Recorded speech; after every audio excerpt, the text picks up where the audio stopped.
جو لوگ اللہ پر ایمان لائے کہیں کہ ہمارا رب اللہ ہے، پھر اس پر جم جائیں، ان پر فرشتوں کا نزول ہوتا ہے، نہ کوئی غم کرو نہ خوف، خوشیاں مناؤ جنت کی جس کا تم سے وعدہ کیا گیا تھا۔ اللہ کی ربوبیت پر اطمینان جب انسان کو ہو جاتا، میرا رب اللہ ہے، ربی اللہ، انسان کے لیے نہ کوئی کھٹکا، نہ کوئی خطرہ، نہ کوئی خوف، نہ کوئی حزن۔ جو کچھ ہو رہا ہے کس کے اذن سے ہو رہا ہے؟ اللہ کے اذن سے۔ اللہ کے اذن کے بغیر پتہ تک نہیں ہلتا۔ یہ کوئی اندھا بہرا مادہ نہیں ہے جس سے مجھے کوئی خوف ہو۔ اندھا بھینسا چلا آ رہا ہو اس سے تو ڈرنے کا ہر انسان کو ڈرنا چاہیے، نہ معلوم کس کو ٹکر مار دے، لیکن نہیں، اس کائنات کو چلانے والا ایک سمیع و بصیر خدا ہے، وہ جو میرا دوست ہے، میرا ولی ہے۔ اللہ ولی الذین آمنوا یخرجہم من الظلمات الی النور۔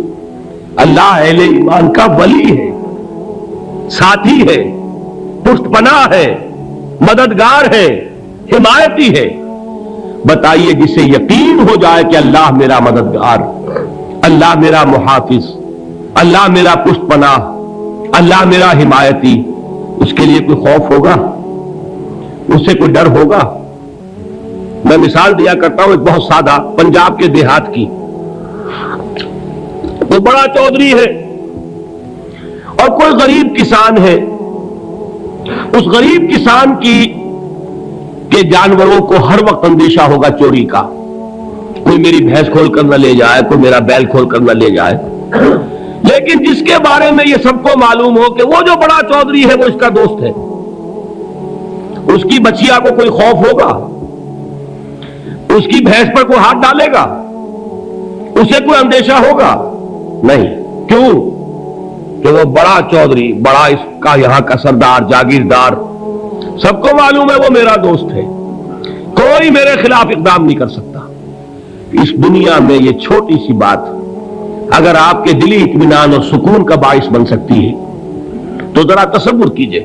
میں لفظ تصور استعمال کروں گا صرف اس لیے کہ اس کا ہم جس کو کہتے ہیں ادراک اور شعور کر نہیں سکتے، اگر کے ساتھ کر سکتے۔ اگر یقین ہو کہ اللہ میرا مددگار اور یقین ہو کہ اللہ ہر آن میرے ساتھ ہے، پھر کوئی خوف؟ کس کا خوف؟ کوئی شے اللہ سے بالا تر ہے؟ کوئی قوت اس سے زیادہ طاقتور ہے؟ کوئی اس کے ارادے کو بدلنے والا ہے؟ کوئی اس کی مشیت کے آڑے آنے والا ہے؟ یہی بات ہے جو حضور نے فرمائی۔ یہ ایمان کا حاصل ہے لب لباب، کہ دیکھو اچھی طرح اس بات کو ذہن نشین کر لو، اگر تمام انسان مل کر تمہیں کوئی نقصان پہنچانا چاہے نہیں پہنچا سکتے مگر جو کچھ اللہ نے لکھ دیا ہو، اور تمام انسان مل کر تمہیں کوئی نفع پہنچانا چاہیں نہیں پہنچا سکتے مگر وہ شے جو اللہ نے طے کر دی ہو۔ آپ پھر میں کہوں گا ذرا طاری کیجئے، اسے فرض کیجئے، اسے سوچئے، اگر اس حدیث پر ہمارا دل ٹھکا ہوا ہو تو کسی سے ڈر ہوگا؟ یہ مجھے نقصان نہ پہنچا دے، یہ میری رپورٹ خراب نہ کر دے، یہ میری انکریمنٹ نہ رکوا دے، یہ میرا یہ نہ بگاڑ دے، یہ میرے یہ نقصان نہ پہنچا دے۔ اس کا ڈر، اس کا ڈر، اس کا خوف، اس کی خوشامد، اس کے لیے جا کر طرح طرح سے اپنی عزت نفس کو ذلیل کروانا اس کے سامنے، یہ سب کچھ کیوں کرتا ہے انسان؟ جب سمجھتا ہے کہ اس کے ہاتھ میں میرا کوئی نفع ہے، اس کے ہاتھ میں میرے لیے کوئی ضرر ہے، یہ مجھے کوئی گزن پہنچا سکتا ہے، یہ مجھے کوئی نقصان پہنچا سکتا ہے، یہ میرا کوئی کام بنا سکتا ہے، یہ میری کوئی ضرورت پوری کر سکتا ہے، اسی کا نام شرک ہے۔ جہاں آپ نے یہ سمجھا کہ غیر اللہ کے اندر کوئی طاقت موجود ہے وہی شرک ہے۔ بتوں سے تجھ کو امید ہے، خدا سے نو امیدی، مجھے بتا تو صحیح اور کافری کیا ہے؟ شرک تو یہ ہے جس پر بھی تمہیں یہ خیال ہے، کلمہ ہے یہ کلمہ سوم، لا حول ولا قوت الا باللہ، ذرا اس پر دل کو کبھی اگر آپ تصور کریں، پھر فرض کریں، دل ٹھک جائے، اس پر کوئی طاقت نہیں۔ یہی بات تھی جو شیخ عبد القادر جیلانی رحمۃ اللہ علیہ نے اپنی وصیت میں اپنے بچے سے کہی. 11ویں دینے والے ہیں، لیکن حضرت شیخ عبد القادر جیلانی کی وصیت اور تعلیمات کو کتنے لوگ ہیں جانتے ہو؟ یہ جن مقامات تک پہنچے ہیں وہ کس چیز کی بدولت پہنچے؟ انہوں نے جو پیغام دیا وہ کیا تھا؟ اے میرے بچے، جس طریقے سے قرآن مجید میں حضرت لقمان کی نصیحتیں جو ہے نقل کر دی گئی ہیں، میں یہ عرض کروں گا بالفرض اگر قرآن حضرت عبد القادر جیلانی کے بعد نازل ہوا ہوتا تو شیخ عبد القادر کی یہ نصیحتیں بھی قرآن میں درج ہوتی. اتنی اونچی نصیحتیں ہیں. اے میرے بچے، اس حقیقت کو ذہن نشین کر لے، لا فاعل فی الحقیقت ولا مؤثر الا اللہ. اس کائنات میں نہ کوئی فاعل حقیقی ہے نہ مؤثر حقیقی ہے سوائے اللہ کے. کسی شے میں کوئی تاثیر نہیں اگر اللہ نہ چاہے. آگ جلا نہیں سکتی اگر اللہ نہ چاہے. پانی ڈبو نہیں سکتا اگر اللہ نہ چاہے. زہر ہلاک نہیں کر سکتا اگر اللہ نہ چاہے. کوئی چیز فائدہ نہیں پہنچا سکتی اگر اللہ نہ چاہے. تو در در پہ کیوں سر جھکاتے ہو؟ در در پر کیوں جبیں سائی کرتے ہو؟ سب کے سامنے کیوں ہاتھ پھیلاتے ہو؟ ایک اللہ سے مانگو، ایک اللہ کے سامنے زمین پر اپنی جبین رکھو. لا فاعل فی الحقیقت ولا مؤثر الا اللہ. نظر آتا ہے ہمیں کہ پانی پیاس بجھا دیتا ہے. پیاس بجھانے کی صلاحیت پانی میں نہیں ہے، اللہ کے اذن سے. کھانا بھوک مٹا دیتا ہے. بھوک مٹانے کی صلاحیت کھانے میں نہیں ہے، اذن رب میں ہے. دیکھیے یہی یقین تھا. حضرت موسیٰ علیہ السلام کا واقعہ یاد کیجئے. سامنے سمندر آ گیا ہے، قوم دیکھتی ہے پیچھے کہ گرد و غبار کا طوفان ہے. معلوم ہوا کہ فرعون اپنے لشکر سمیت آ گیا ہے. لشکر جب چلتا تھا تیز رفتاری کے ساتھ تو گرد و غبار کا جو طوفان اٹھتا تھا اس کا تصور کیجیے. اور لمحہ بلمحہ وہ قریب آ رہا ہے.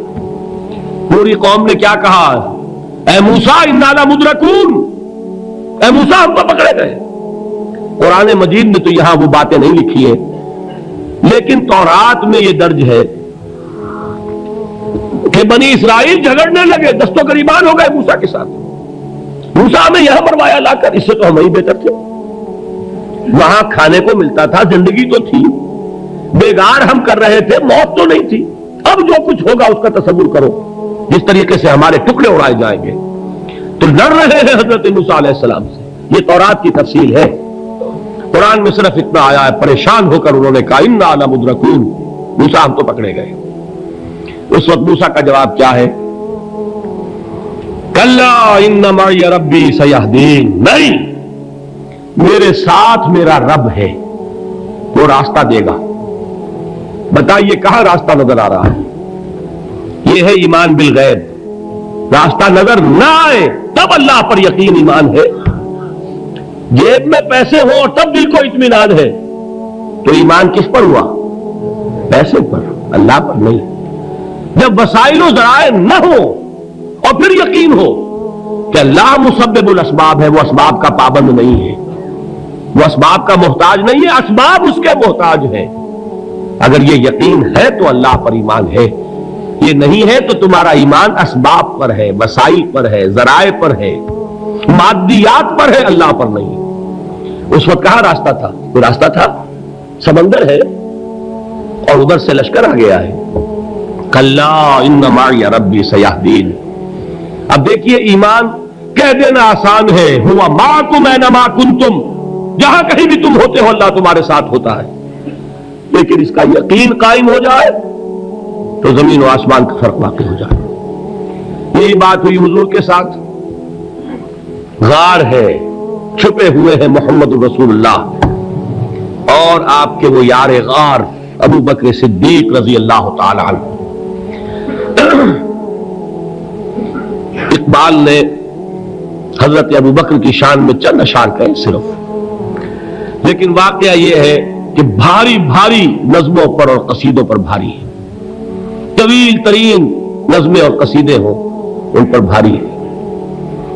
ہمتیں ابو بکر کی ہمت جو ہے کشت ملت را چو ابر، جیسے بارش سے کھیتی اپجتی ہے، ابو بکر کی ہمت اور عزیمت اس امت کو اسی طرح سینچنے والی ہے۔ ثانیے اسلام و غار و بدر و قبر، وہ دوسرے تھے اسلام میں، دوسرے پہلے کون تھے؟ انا اول المومنین، حضور فرماتے ہیں سب سے پہلا ایمان لانے والا میں، دوسرے ابو بکر۔ ویسے ہمارے ہاں یہ چلتا ہے اختلاف، حضرت علی پہلے ہے کہ حضرت ابو بکر پہلے ہے، لیکن اس میں بڑی خوبصورت تطبیق قائم کی ہے علماء نے، اور بہت صحیح ہے۔ چار کے بارے میں فیصلہ ہی مت کرو کہ کون پہلے ہے، ان کی ایک عجیب تقسیم کر دی ہے۔ آزاد مردوں میں، بالغ مردوں میں سب سے پہلے ابو بکر، بچوں میں سب سے پہلے علی، خواتین میں سب سے پہلے خدیجہ، اور غلاموں میں سب سے پہلے زید بن حارثہ۔ بڑی پیاری تقسیم ہے، یہ چاروں ہی پہلے ہیں، ہر ایک کے لیے اولیت ہے۔ اور واقعہ یہ ہے کہ اگر زمانی اعتبار سے تعین ہوگا تو پہلے خدیجۃ الکبریٰ آئیں گی رضی اللہ تعالی عنہ، کسی اور سے بات کرنے کی نوبت بعد میں آ سکتی ہے، پہلے تو اہلیہ محترمہ سے بات ہوئی، آتے ہی پہلی وحی ہوئی ہے، ابھی تبلیغ کا حکم نہیں تھا۔ کس کو بتایا واقعہ؟ ابھی اپنی نبوت کی تبلیغ کا تو حکم ہی نہیں آیا، واقعہ کس کا ہے؟ وہ خدیجہ کا ہے۔ جب کہا ہے کہ خشیت علی نفسی، مجھے اپنی جان کا اندیشہ ہے، تو کیا جواب دیا خدیجہ نے رضی اللہ تعالی عنہا؟ وہ صدیقۃ الکبریٰ ہے، صدیقات جو ہے خواتین ان میں چوٹی پر خدیجۃ الکبریٰ ہے رضی اللہ تعالی عنہا، اور صدیق جو مرد ہیں ان میں صدیق اکبر ہے ابو بکر صدیق رضی اللہ تعالی عنہ، لیکن صدیقات میں چوٹی پر۔ جب حضور نے فرمایا خشیت علی نفسی، کیا فرمایا، کیا عرض کیا، کیسے تسلی دی؟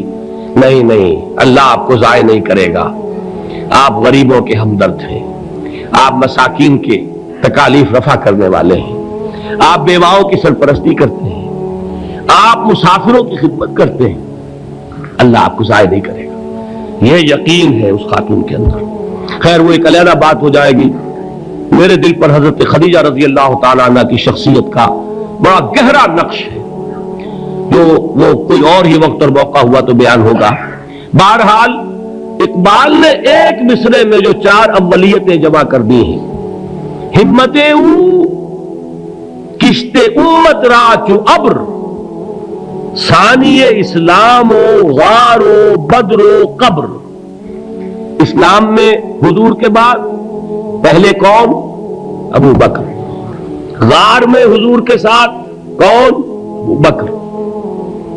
بدر کی رات اللہ کا رسول سر بسجود، وہ گھاس پھوس کی جو جھوپڑی بنائی گئی تھی، اور وہاں تلوار ننگی لے کر پہرا دینے والا کون؟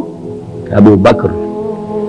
اور اس حجرہ عائشہ میں محمد کے بعد سب سے پہلے دفن ہونے والا کون؟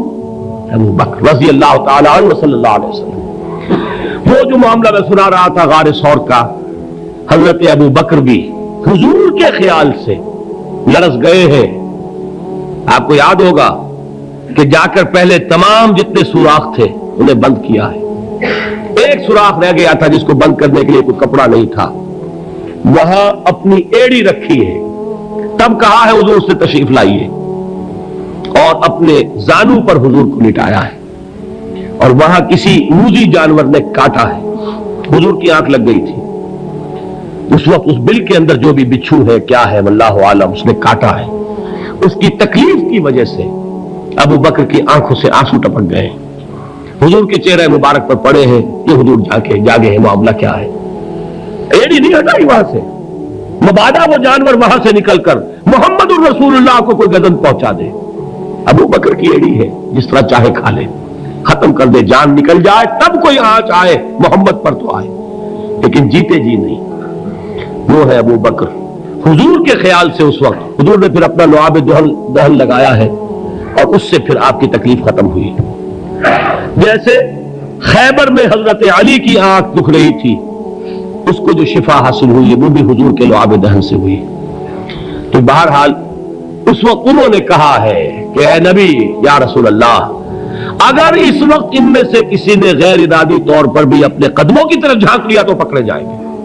کیا جواب تھا اللہ کے رسول کا؟ لا تحزن ان اللہ معنا، اللہ ہمارے ساتھ ہے، کیوں گھبراتے ہو ابو بکر؟ یہ ہے ایمان باللہ، میرا مالک اللہ، میرا رازق اللہ، میرا محافظ اللہ، میرا مددگار اللہ، میرا پشت پناہ اللہ، میرا دوست اللہ۔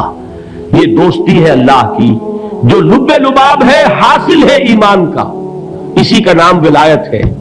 اولیاء اللہ کے سروں پر سینگ نہیں ہوتے، جس کے دل میں ایمان راسخ ہو چکا ہو وہی اللہ کا ولی ہے، جسے اللہ پر یقین ہو چکا ہے وہی اللہ کا ولی ہے، جسے یقین ہے اللہ میرے ساتھ ہے، میرا مددگار، میرا پشت پناہ، میرا ساتھی، میرا دوست، میرا محبوب، میرا محب۔ اللہ اہل ایمان سے محبت کرتا ہے۔ واللہ یحب الصادقین، ان اللہ یحب الذین یقاتلون فی سبیلہ صفا کانہم بنیان مرصوص۔ اللہ محبت کرنے والا، اہل ایمان محبوب، اور اہل ایمان محبت کرنے والے اللہ محبوب۔ والذین آمنوا اشد حبا للہ۔ آپ تصور کیجئے جسے یہ رشتہ ایمان یا رشتہ ولایت حاصل ہو جائے، الا ان اولیاء اللہ لا خوف علیہم ولا هم یحزنون، آگاہ ہو جاؤ، اللہ کے دوستوں کے لیے نہ کوئی خوف ہے نہ کوئی حزن ہے۔